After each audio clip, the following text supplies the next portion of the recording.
So welcome to Operating Systems Lecture 12. So far we had been discussing paging, and we said that the hardware provides the capability of setting up a structure called a page table. So the operating system can set up the structure called a page table, which we said that if we are using pages of size 4 kilobytes and an address space of size 2 to the power 32, then you would probably want to have a 2-level page table, so that it has a nice trade-off between the time it takes to translate a virtual address to a physical address and the space that such a structure requires, right. So we said the 2-level page table seems like a nice trade-off between these two things. If we have just one continuous page table, then translation time is very small, but at the same time the space overheads are very large. If we use a multi-level page table, more than 2, then the space overheads can become even less, but then the size of then the translation times become unnecessarily large, right. So a 2-level page table seemed like a reasonable trade-off, and so the way it works is there is a register on the chip, on the CPU processor chip, called CR3, which points to a page-sized structure. This entire thing is one page, but it contains it's a special page because it contains page directory entries. So this page is called the page directory. The first 10 bits of the virtual address, so this is the virtual address. The first 10 bits of the virtual address are called the page directory entry number, and based on the PDE number you would see which entry you are going to dereference. From that you are going to get a 20-bit address, which is going to point to another physical, which will be another physical address that will point to the page table, right. And then there will be the other 12 bits which are flags. The page table is going to get dereferenced again in physical memory. So there is a physical address that goes and you dereference the page table. You get the next 10 bits, and that basically forms a page table entry number. You use the page table entry number to look up the page table to get that entry similarly, and you look at the first 20 bits to get the page number. Once again this is a physical address, right, and once again you have the last 12 bits which are being used as flags. And finally you use the last 12 bits of the virtual address to index into this page to actually get the data that you were looking for. Okay. I said that the PDE number is just a number between 0 and 2 to the power 10, right. So there are 2 to the power 10 entries in one page directory because you are using a 10-bit number to do that, and each entry is 4 bytes, so 4 kilobytes, so the whole page directory fits in one page. Similarly the one page table fits in one page, and the page itself is one page, right, 4 kilobytes. Also we said that this 20-bit number here is a physical address. Why does it need to be a physical address? Can it be a linear address? Right, so it cannot be a linear address because linear address will need to dereference the page table to get converted to a physical address. So if this were a linear address, then I am basically in an infinite loop, right. So that I will never be able to translate. So this has to be a physical address, this has to be a physical address, and so on. What about CR3? Should it be a physical address or a virtual, or can it be a linear address? It should be a physical address also, right. It cannot be a virtual address. So all these structures should be physical addresses. Okay. So what this allows you to do is a much more flexible mapping from virtual address space to physical address space, right. Unlike segmentation where we had a very simple base plus VA computation, paging allows you to have a relatively much more arbitrary mapping, except that the mapping is done at page granularity. It is not done at byte granularity, it is done at page granularity, right. So you can say that this page is here and that page is there, but within a page 2 consecutive bytes should be consecutive in the physical memory also. So within a page byte should be contiguous, both in contiguous bytes within a page on virtual memory or in virtual address space are also contiguous in the physical address space within a page. Okay. So just to get a comparison, here is how segmentation worked. If this was the virtual address space and it starts from 0 to, let's say, some value m, then segmentation would only be able to map it to some base plus 0 and base plus m, right, or base plus limit. And so this is how the process will basically, that this is the only possible translation, and we saw that this has some problems of fragmentation, process growth and things like that. So it's not very flexible way of doing it. The advantage, however, of doing things in this way is that the time it takes to actually translate a virtual address to a physical address is very small. It's extremely fast. You just have to do an on-chip addition, right? You don't have to look up into any structure, nothing, right? And we also said that the structure, the GDT itself, although it lives in memory, it gets cached on the CPU, right? And when does it get cached on the CPU? When you load the segment selector or register. And so at that time it gets cached, and later on it's just used from within the chip. So the translation logic is really fast. On the in the case of paging, sir, is the base address of page directory also cached? Okay, in the case of paging, is the base is CR3 cached? We're going to talk about what gets cached or not. But by the way, base directory of the CR3, I mean CR3 register is already on the chip, right? Like the address which CR3 stores, the base address of the page directory. Yeah, that's on chip. CR3 is a register which stores the base address of the page directory, right? So it's already on chip, so it's no problem. So on paging, on the other hand, you can have much more flexible mapping. So here is an example of a VA space to PA space mapping on in paging. Here I can say that, oh, these pages are mapped, and these pages are mapping to this area, and these pages are mapping to this area, and these pages are mapping to this area, and all the other empty spaces are not mapped. So all this is possible, right? I don't necessarily have to map from 0 to something. I can just say, oh, these pages are mapped and these pages are not mapped. And you can think about how you're going to architect your page directory and page table to be able to do this mapping, right? For example, if you have to do this mapping from here, you're going to say, okay, what is this address? Let's say this address is M. So I'm going to say, what is M divided by M? What are the top 10 bits of M? Right? And based on that, you're going to set up the page directory entry of that to point to a page table, right? And so now you're going to look at what are the next 10 bits of M, and that particular entry in the page table should have a pointer to that page, where in this space. All other entries in the page directory and page table can be invalid, right? And how do you say whether a page table entry is invalid or a page directory entry is invalid? Using these flags. So if a present bit is not set in an entry, it basically means that this entry does not exist. It's invalid. Okay. Similarly, there are other flags like user, basically says that this page should be is accessible in user mode or not, right? So only if the bit is set to this user bit is set in the flags, is this page accessible while the processor is executing in user mode, ring level 3, right? Other pages which don't have this bit set will not be accessible in user mode. They will only be accessible in ring level 0, kernel mode. Similarly, you can have a bit which says whether this particular page is the page that's getting dereferenced from this PDE and PTE, page directory entry and page table entry, is it writable or not? Okay. So if it's not writable, then if some instruction tries to write to that address, then you should get a page fault. Okay. So there's something called a page fault, which is just an exception in the hardware. So an exception gets triggered, and the exception handler gets called, right? And we have discussed how an exception handler gets called through the interrupt descriptor table. Okay. So that's what we discussed, and then we said, okay, let's look at how an operating system uses this page table hardware, page directory hardware, to actually implement processes, right? So what does an operating system really need? It needs a few things. It needs to say that my address space should be protected from everybody else's address space, number one. Number two, one process's address space should be protected from another process's address space, right?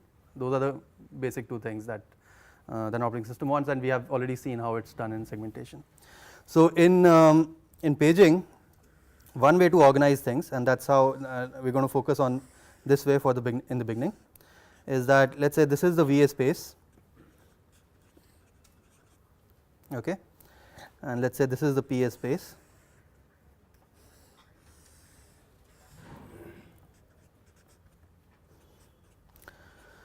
So one way to organize this is that you have per process VA space. So this is VA space for process P1, and let's say this is let me use a different color. So, let us say this is VS space for process P2. Okay. In the PA space, you could say, okay, here is let us say this is a process P1 page, and let us say here is another process P1 page. Right? You can, and you could have multiple of such regions, non-contiguous regions, and here is, let us say, P2 page, say here is another P2 page. Okay. And so what will happen is addresses in the P1 page region will map to areas in the PA space like this, and similarly, you know, and in address P2 they are mapping here, and so on, right. Also, we discussed last time that the kernel always stays mapped in the virtual address space, and why it's so. Let's discuss it in a minute. But let's say how does it work? So how big is the VS space? It starts from 0 and it goes all the way to 2 to the power 32 minus 1, right, on a 32-bit machine. But the VS space that's given to a process on something like Linux or let's say Windows or x86 is basically that you say, oh, a process will not get the entire 2 to the power 32 space. Let's cut it somewhere, right? And let's say that a process is allowed this size of the space. So this 2 to the power 32 is actually 4 GB, right?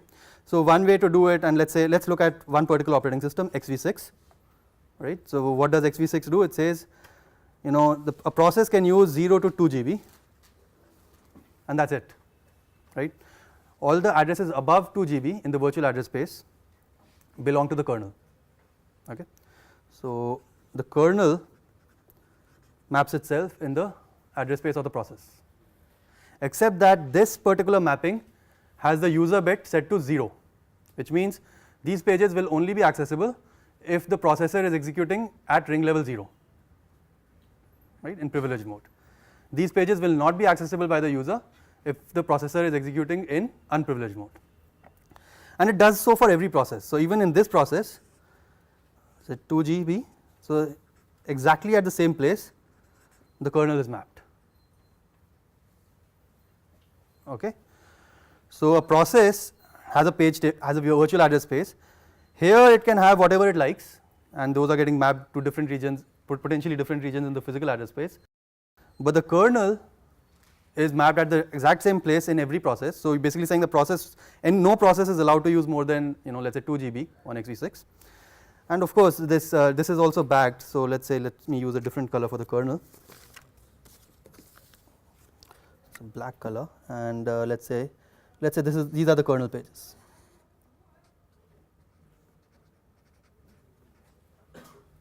Okay, so let's say these.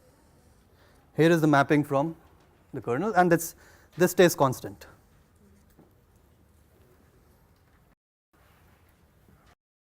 Irrespective of the process that's running, you'll always have this mapping.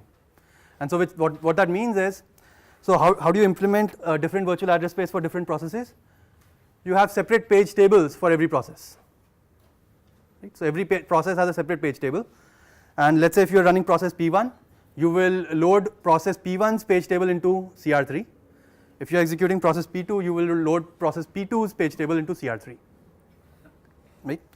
But what will be common in these page tables is that there will be some entries which are for the kernel and which will always be there in all these page tables. Okay, so that's how you do it. You don't make copies of the kernel. The kernel in the physical memory is just one copy, but there are multiple processes which have this copy mapped in their address space. Okay, all right. So why do you do this? And let's see how it works basically. So let's say I was executing in the process P1, and some exception occurs, like a page fault occurs, or let's say some external interrupt occurs, like you know, a timer interrupt occurs, or a disk interrupt occurs, or a network card interrupt occurs, then what happens is the processor goes through the IDT and replaces the current value of code segment and EIP with the value of the CS and EIP in the IDT, right? And so typically these values will be the kernel values. So let's say I was executing in P1 and an interrupt occurs, then CS colon EIP that will be loaded from the interrupted descriptor table will have CS's base as 0, right. So we are assuming that the segmentation model is completely flat, so all segments are 0 to the power 32 minus 1, but EIP will be an address which is above 2 GB, right.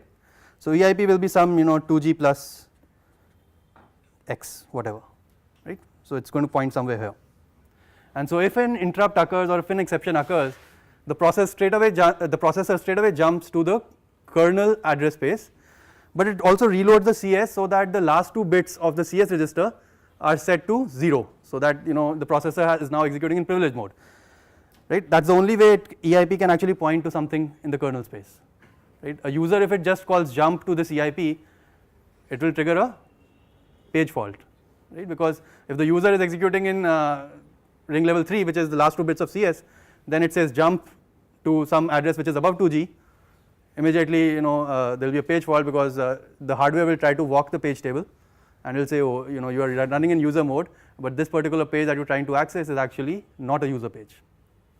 But if you get an interrupt like this, then you also reload the CS, so now you are running in privilege mode, so now you can actually dereference a page above 2G. So the handler is now going to live in the kernel space. Also the stack is now going to, the kernel stack of the process is now going to live in the kernel space. So even in the SS and ESP,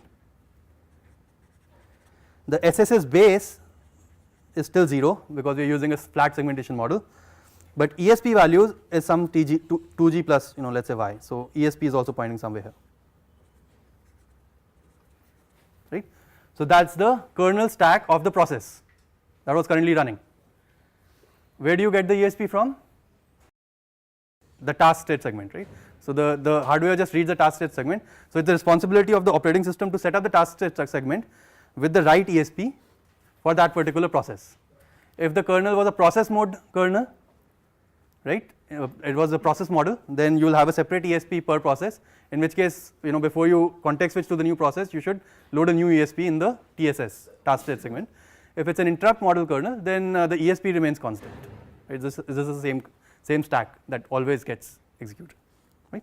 So in segmentation what was happening was the segment itself, the base itself was getting changed. In paging the base remains same, the privilege level changes, yes, but what is actually changing is the offset, which is EIP and ESP, right, and these offsets should be set up by the kernel such that they point to the kernel address space, which is 2G and above, 2 GB and above. Okay, so let us look at this again. So let us say this is the virtual address space, and let us say this is 2 GB, all right, and this is the kernel, right. So the entire address space is 4 GB here. So what typically happens is that the kernel will have some code, and so let us say this is kernel code, K code. This is the memory region which contains all the instructions that the kernel contains, right, and then you have certain region which contains K data, which let us say contains all the global variables that your kernel defined, contains the K data, and everything else above this is actually free space, right. So let us say this is your physical memory,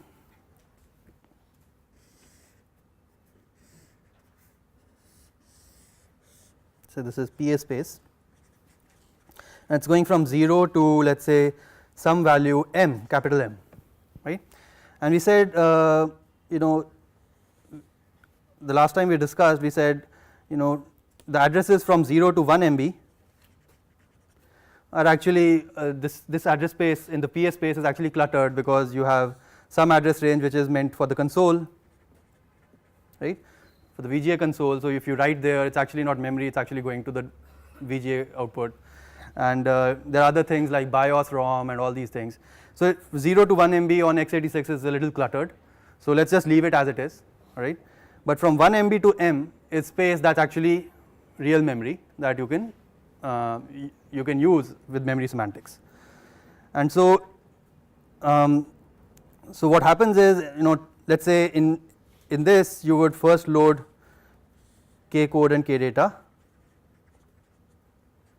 So this is, and so this is physical memory, and so all the other space is basically what's available for other things, right? So K code is mapping here and K data is getting mapped here, but all the other space in the physical memory is basically just extra space that you are going to use for other things. What are the other things? You are going to use it as a heap for, let's say, maintaining your PID process PCBs, process control blocks. You are going to use it as a space from where you are going to allocate the kernel stacks of the process Cs, right? The kernel stacks of the processes are also going to get allocated in this space. Moreover, the address space of the process itself is going to get allocated from this space, right? So clearly this is the entire space which is going to get used for allocating address spaces for the process. It's going to be used for allocating the kernel stack for the process, and it's going to be used for allocating the other kernel's data structures like process control blocks or whatever else it needs, right? So all that has to get allocated from this space, okay? So how, let's look at how x86 does this. It basically says, so it says 2 GB is basically what the process will get in the VS space. Above 2 GB is the kernel. Till 2 GB plus 1 MB,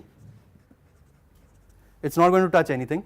So it just maps this region from 2 GB to 2 GB plus M, where M is the size of the physical memory, to 0 to M in physical address space, right? So 2 GB plus, let's say this is 2 GB plus M,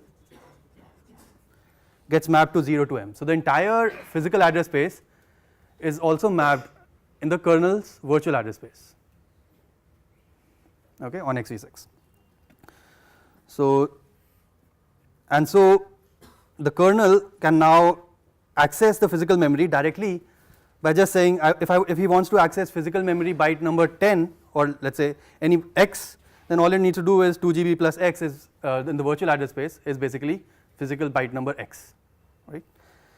So let's say the kernel wanted to allocate an address space for the process. So what it will do is it will say, let's allocate an address space for the process from here, right? Which will mean it will allocate an address space for the process from here. So let's use a different color. So let's say it allocated an address space for a process from here, which means it allocated an address space for the process from here, right? And then it sets up a mapping in this area to this area, okay? So what's happened? See, so this is the process's address space, right? Let's say this is P1. So P1 wants to map some area of the physical memory in its virtual address space. So it's going to have a mapping in the physical address space like this, but this area is also mapped in the kernel address space like this. So here's an example where the same page in the physical memory is actually getting mapped both in the user side of things such that the user can access it, but it's also mapped in the kernel side of things so that when the kernel actually allocates it or deallocates it, it has access to all this area, okay? So basically, just to recap, the kernel maps the entire physical memory in its address space. It allocates areas from this address space and maps it into the user's part of the address space to implement the process's address space or user side address space. Okay. Mapping the entire physical memory into the kernel's address space has advantages that you can just, if you want to access a byte number x, all you need to do is look at your base plus x and you get the particular address.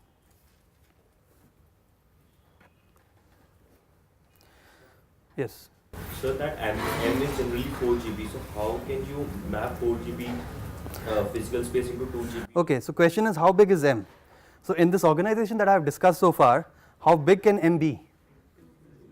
Yeah, at most, actually it's going to be 2 GB minus 1 MB, right? Because, or actually yes, 2 GB, because you know, yeah, 1 MB is also getting mapped here, so it can at most be 2 GB. So that basically XV6 has this limitation that you cannot have more than, let's say, 2 GB of memory in your system.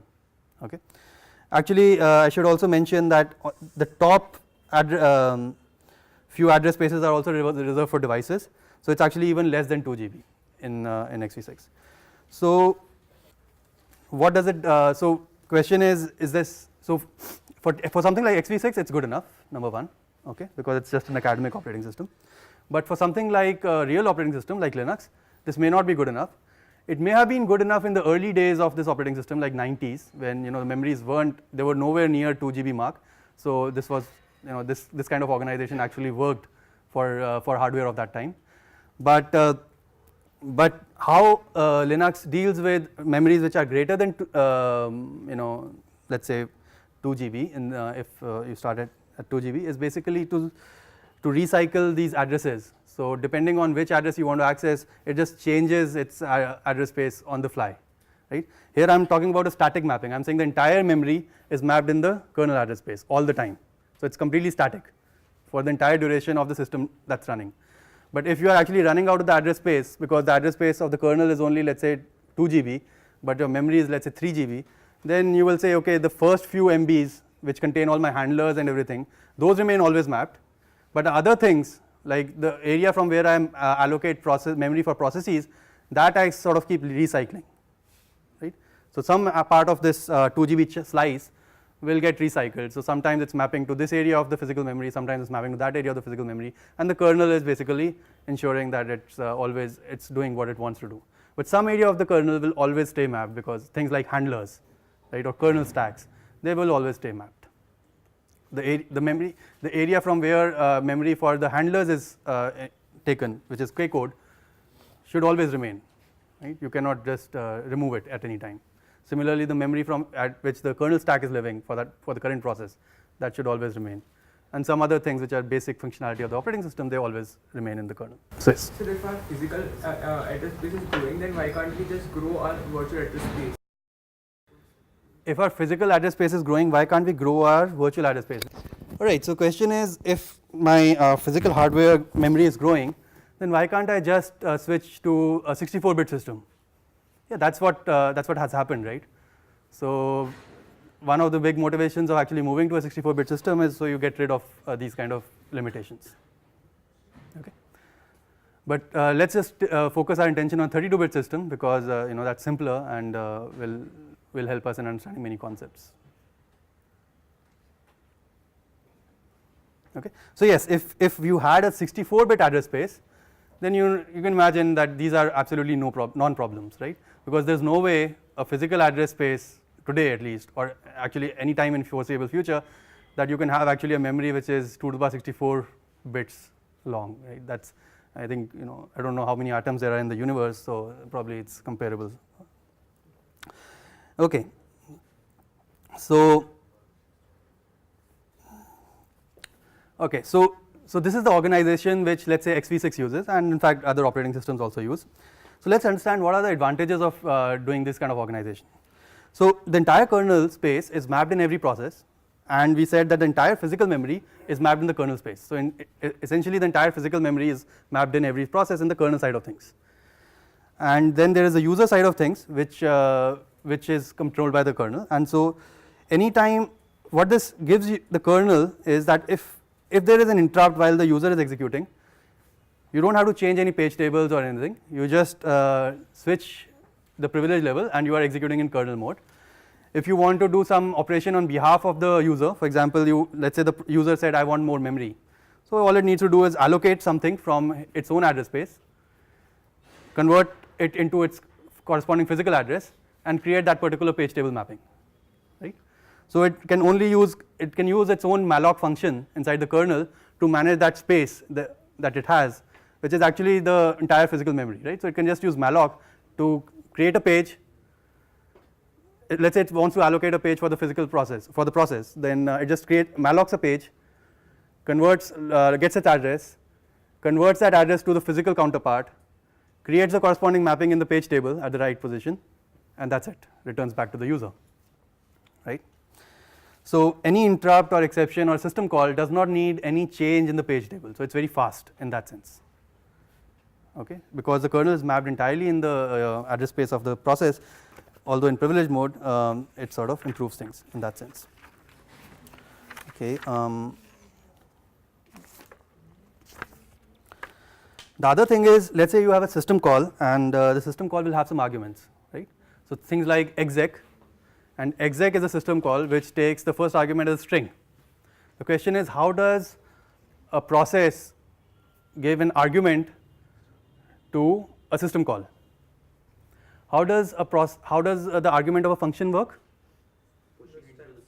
Right. So if exec was a function call, the pointer to the string which holds the name of the executable will be pushed on the stack, right, and the stack address will be visible to the function, right. So the function can just look at the stack address and it can dereference that address, and that the dereference will also be visible to the function, because that address to which it points will also be mapped in the user address space, right. So it can dereference the argument and it will still get a value which is in the user address space which it can access, right. Similarly, in the case of a system call, the user can use a similar organization. It can store the string in its own address space, for example /bin/ls, and then make a system call called exec. The control moves to the kernel, but if the kernel wants to read the arguments, you're still executing in the address space of the process, so it can just dereference the argument, and because the page which contains that string /bin/ls is still mapped, dereferencing should still work, right. The kernel will be executing in privileged mode, but privileged mode execution can access unprivileged pages, so it can just, so accessing the arguments of the user is very easy. You just have to dereference the pointer and you can just get the arguments, okay.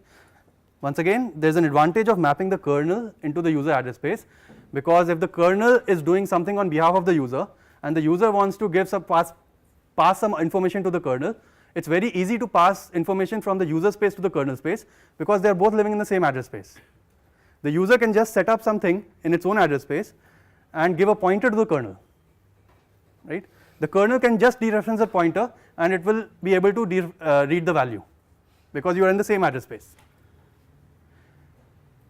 Compare this with segmentation, right. In segmentation, when there was a system call, then you are actually changing the base. So now if the user wanted to give an argument to the kernel, the kernel can't just dereference that pointer, because you are in a new address space, the base is different, right. So the pointer that the user gives you, if you just dereference it now, you are actually going to be looking at something else, maybe something wrong, right. So in the case of segmentation, what's actually needed is that the user needs to package all its arguments and copy it into the kernel space somehow, right, because the kernel's address space and the user address space are separate, and so you need to copy it into the kernel using some kind of mechanism. In this case, you can just simply dereference the argument, right. So that makes things faster.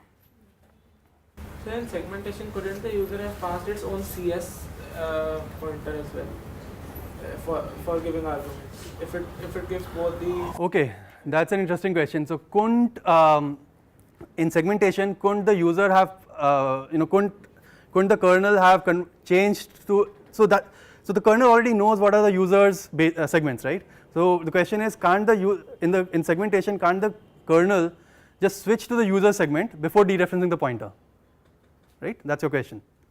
So but that requires switching back and forth, and it will basically so that's how it will typically be done, but that requires switching segments and then copying. So typically what you will do is you will switch to that segment, copy it to your own segment, and then switch back and then start operating on it, okay. So there is more overhead in that sense. Question? Okay, let's review this once again.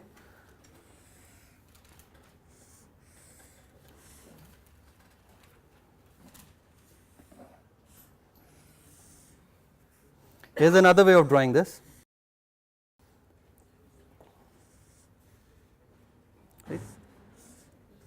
let's say.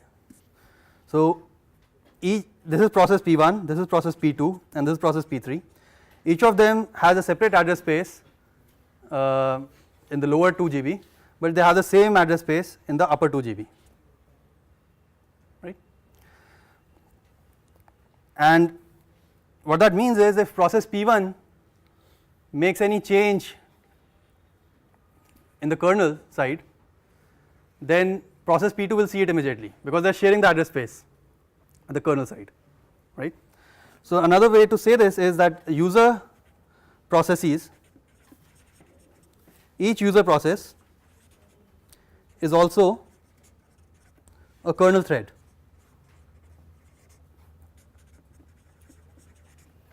Right? Recall what's a thread? We said a thread is basically threads are basically control flows which share an address space, right? So these are control flows that are sharing an address space, in this case the address space of the kernel, right? So even though there are processes at the user level because they have different address spaces, at the kernel level in this organization they are threads, right? So each process has a kernel half and a user half, and it switches between the kernel half. So how does it switch from the user half to the kernel half? Through interrupts or exceptions, or let's call them traps, okay, that include system calls. And how does it switch from kernel half to user half? Let's say using the irate instruction, right? And so, but whatever change one has made, the other one will see immediately, okay? So in that sense it's a thread, they don't have separate address spaces.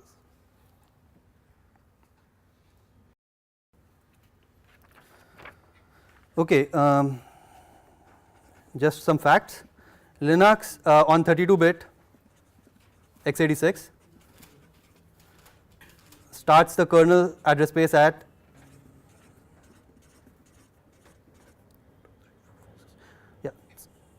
this address, which is 3 GB, right?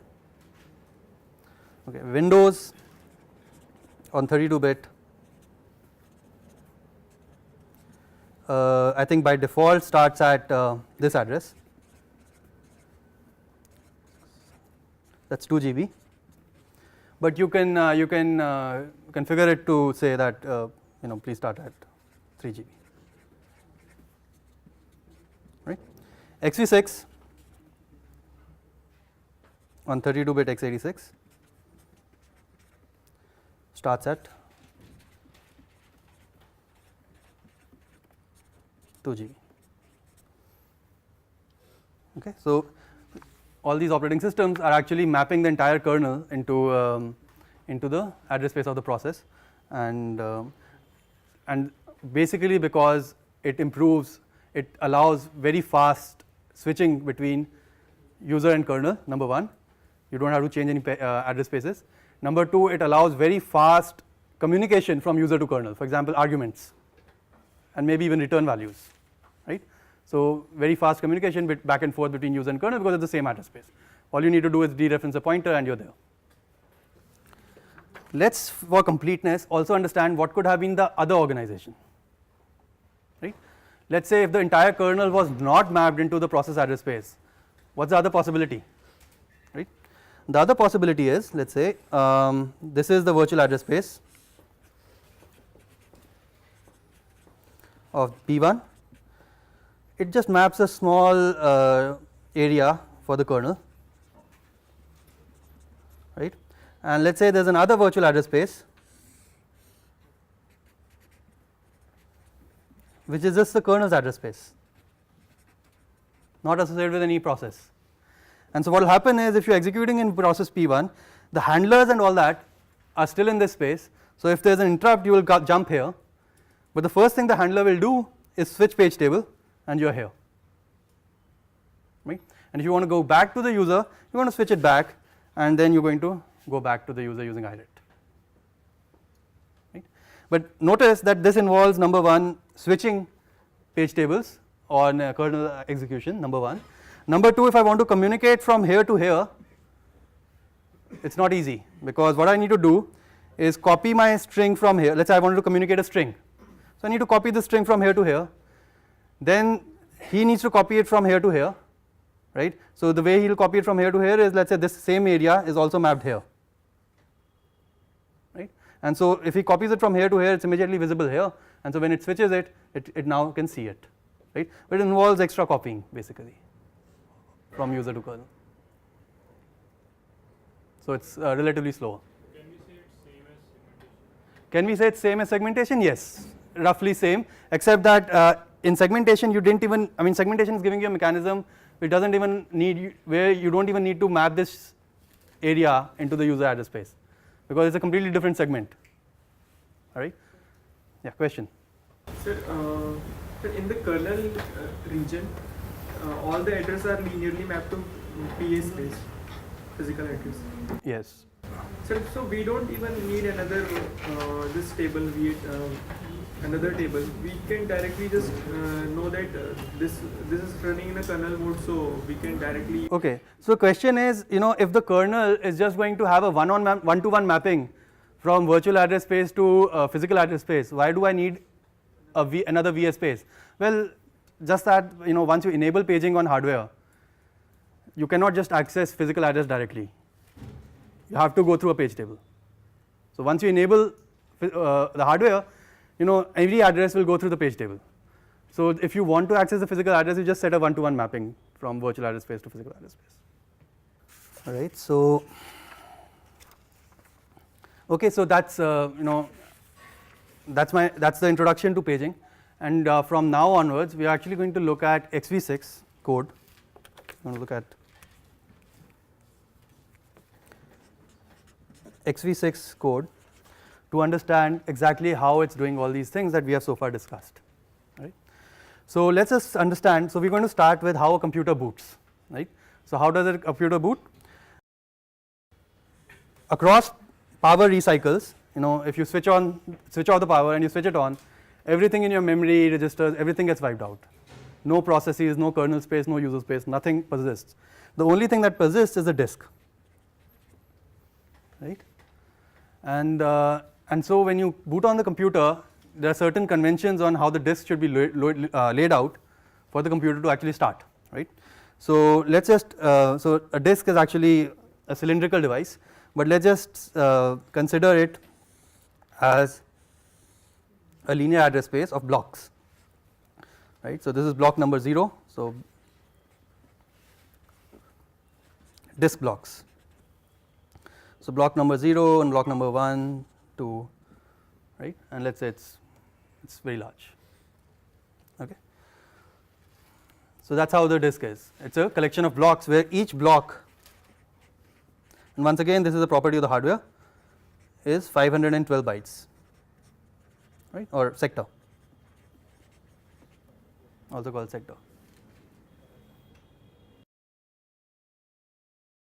Right. So each block, each sector or a block is 512 bytes, and what happens? So once again the architecture defines exactly how it's going to interpret the contents of the disk.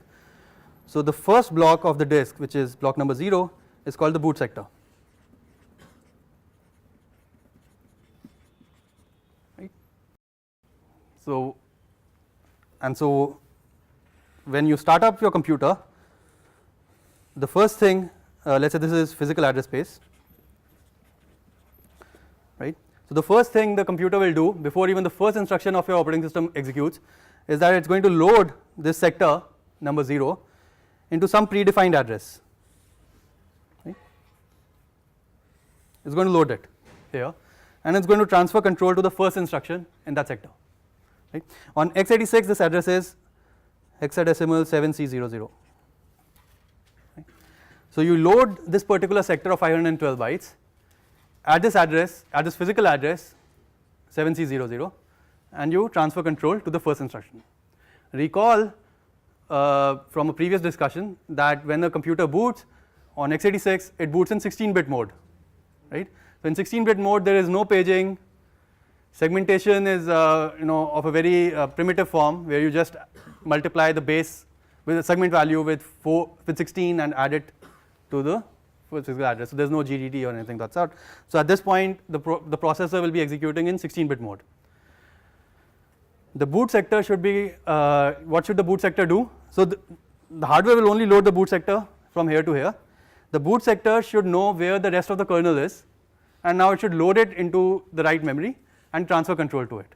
So in those 512 bytes, the kernel developer needs to write code which loads the kernel into some other space and then jumps to it, right. Fortunately 512 bytes are enough to do this small operation, right.